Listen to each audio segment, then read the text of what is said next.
بسم الله الرحمن الرحيم. Bonjour et bienvenue à Learn French with Hassan Dibile.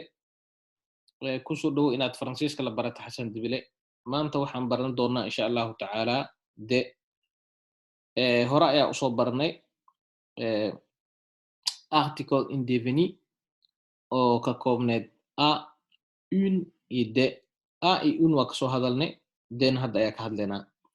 Haddii aad dib aan ku yara celiyo casharadan hadda aan qaadanayno, haddii aadan soo dhegaysanin casharkeenii hore ee article defini iyo article indefini haddii aadan soo qaadanin, suuragal ma aha inaad kan la qabsatid. Marka aad sameeyo muraajaca yar, waxaa dhahnaa article defini ee afka Faransiiska waa 4 shay, halka Englishka uu ka yahay keliya hal. Englishku waa the ama the. Dada ugu dhawaaqo, dadna the ayay ugu dhawaaqaan, saas darteed u leeyahay the ama the. English Faransiiskana waa 4, waa le, waa la, waa le, waa la oo hakad ku jiro.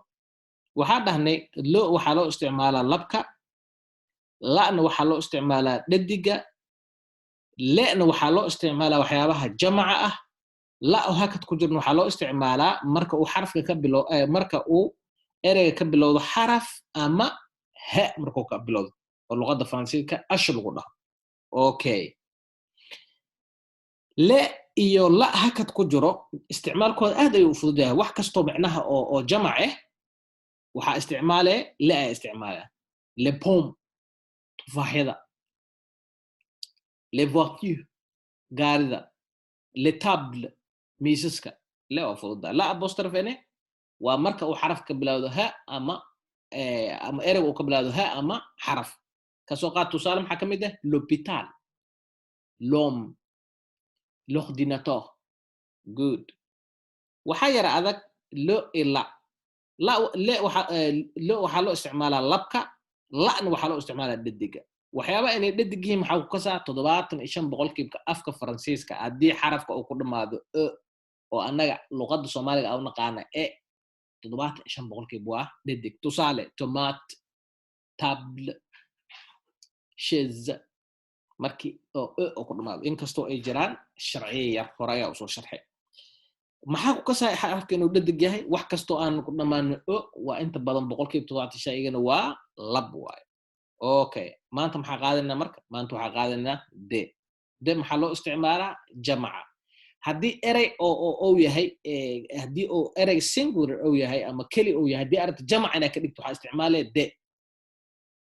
Okay, tusaale hal maroodi marka aad ka hadlaysid hore ayaa usoo qaadanay waa a elephant waay. laakiin maroodiyaal marka aragtay waxaa dheh des elephants. Okay, hal train marka aad ka hadlaysid waxaa a train waay, waa hal train. laakiin marka aad rabtid inaa traimo dhahdid maxaa dheh des trains. Okay, meeshaan sababta intana des trains u dhahay maxay tahay? meeshaan des elephants u dhahay maxay tahay? Good. meeshaan des elephants waxa uu dhahay elephant, maroodi wuxuu ka bilaabtay elephant, wuxuu ka bilaabtay ayuu ka bilaabtay oo weliba oo maxaa lahay oo ajeta leh oo hakad wax leh, xaraf ayuu ka bilowday. haddii xaraf uu ka bilowdo waa la isku qabaa des elephants. laakiin haddii uu ka bilowdo shibane isku qabaysa de le dhahay. des trains tareenada, des cars baabuurta, des chariots trolleyga baalku soo jeedo. de maxaa loo isticmaalaa marka? de waxaa loo isticmaalaa jamaca. eryaalkan train iyo chariot iyo elephant iyo chariot waxaa soo qaadan. ahmid waxay in la garto sida de loo isticmaalo.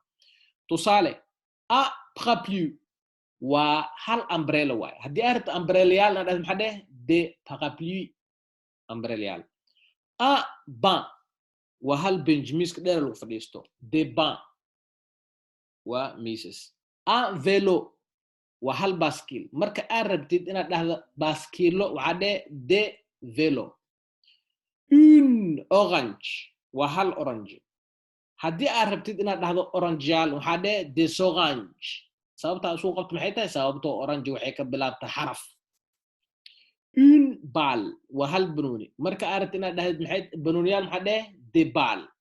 Okay, maxaa marna meeshaan a loo isticmaala marna maxaa une loo isticmaalay? casharadeena hore haddii aad la socotid tani kuma dhibi karto biidni illaahi kariim velo waa maskiilo waay waa lab waay saas darteed aan al isticmaalay une orange waxaa un loo isticmaalay sababtoo waa article indefini waaye waxay ku dhamaatay ayay ku dhamaatay saas darteed maadaama ay tahay dhadig waxaa la isticmaalaya une okay haddii kawaran ka dhig lagu dhaha kawaranbo article defini ka dhig haddii lagu dhaha maxaa dheh maadaama uu ka bilowdo xarf maxaa dheh l'orange sababtoo xarfay ka bilowday haddii kan ka dhig kawaran lagu dhaha maxaa dhehe article defini ka dhig haddii lagu dhaho banooniga dheh haddii lagu dhaha maxaa dheh la balle okay inti mow haddii parapluie ka dhig lagu dhaha kawaranbo ka dhig umbrellada ka dhig haddii lagu dhaha maxaa dheh le parapluie iyo wixii la mid ah il y a une pomme sur la table waxaa jiro ama saaran miiska hal tufaax ilya horta sideeda banaanbu ilya luqad markaa baranaysto waxaa fiican oo wanaagsan inaad weyd ahaan u baratid ilya waxaa jira waay ilya nuance asoo barna waxaa jira ceeryaamo il y a une pomme sur la table miiska waxaa saaran hal tufaax okay se jamaca u dhigay dee isticmaalay maxaa dheh il y a des pommes sur la table waxaa loo isticmaalaa labka une waxaa loo isticmaalaa dhediga de waxaa loo isticmaalaa jamaca fadlan haddii aad ku xiran tahay channelkan adigoo mahadsan dib u laabo casharadeenii horene isku day in aad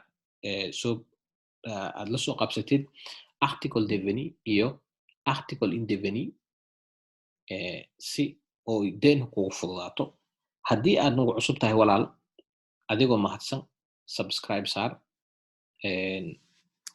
channelkan oo ah inaan faransiiska wada baranno waa mahadsan tahay au revoir monsieur au revoir madame au revoir mademoiselle à bientôt bisous bisous salamu alaykum wa rahmatullahi wa barakatuh